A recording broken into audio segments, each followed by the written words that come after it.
Assalamualaikum warahmatullahi wabarakatuh. Perkenalkan, nama saya Dina Sri Fitma dengan NIM 22017004 dengan mata kuliah Sejarah Sastra Indonesia, dosen pengampu Yeni Hayati SSM Hum, dengan materi pertama perkembangan sastrawan perempuan, yang kedua perkembangan sastra anak.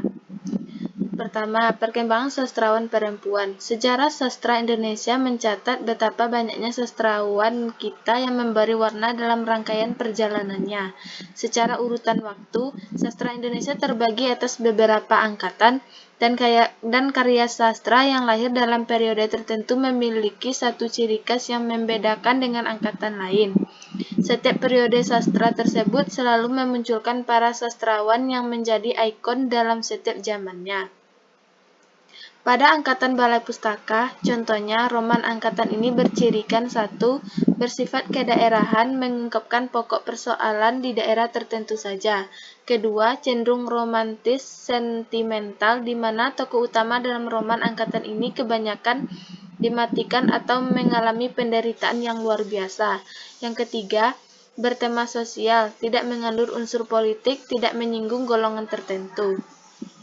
Mengenal 5 sastrawan perempuan Indonesia yang telah mendunia. Yang pertama yaitu Ayu Utami. Ayu Utami, nama lengkapnya Justina Ayu Utami, dikenal sebagai novelis pendobrak kemampanan.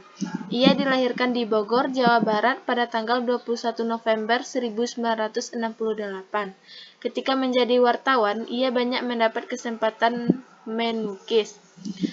Selama 1991, ia aktif menulis kolom mingguan sketsa di harian Berita Buana serta ikut mendirikan Aliansi Jurnalis Independen atau AJI dan ikut membangun komunis Hutan Kayu. Yang kedua, Dewi Lestari. D yang bernama lengkap Dewi Lestari, dilahirkan di Bandung pada tanggal 20 Januari 1976. Ia anak keempat dari 5 bersaudara, dari pasangan Yohan Simanggung dan Tulkan BR Siagam almarhum. Sebelum memulai karir menulis, ia lebih dulu dikenal sebagai cipta lagu dan nyanyi dari trio vokal Rida, Sita, Dewi pada Mei 1994. Yang ketiga, NH Dini. Nama NH Dini merupakan singkatan dari Nurhayati Sri Hadini. NH Dini dilahirkan pada tanggal 29 Februari 1936 di Semarang, Jawa Tengah.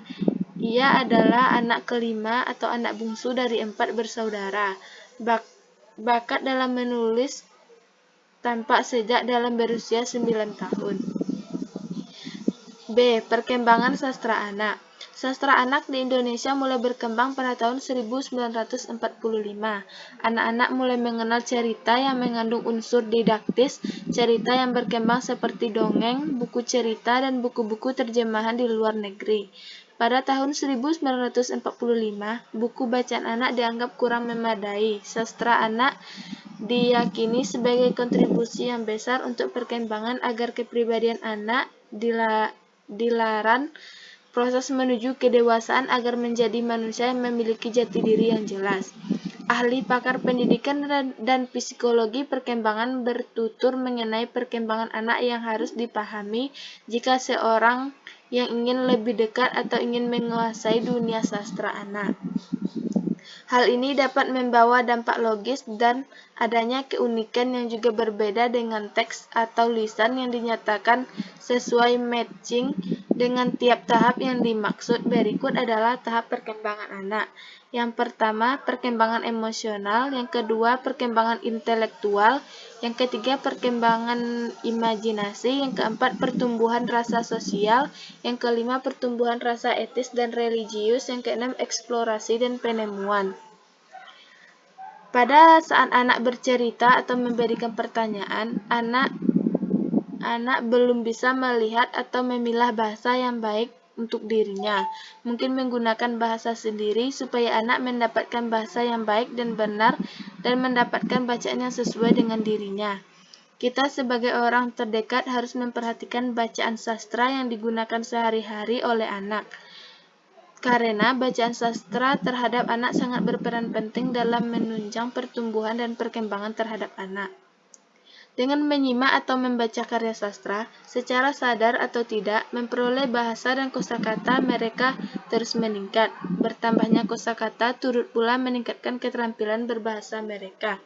Melalui karya sastra, kognisi siswa juga dikembangkan. Contoh jenis karya sastra anak. Yang pertama, dongeng. Di dalam pembicaraan sehari-hari, dongeng merupakan suatu cerita yang hidup di kalangan rakyat yang disajikan secara bertutur lisan. Yang kedua, fabel. Fabel adalah cerita yang digunakan untuk pendidikan moral. Yang ketiga, legend. Yang keempat, cerita rakyat. Yang kelima, puisi. Keenam, novel. Ketujuh, drama.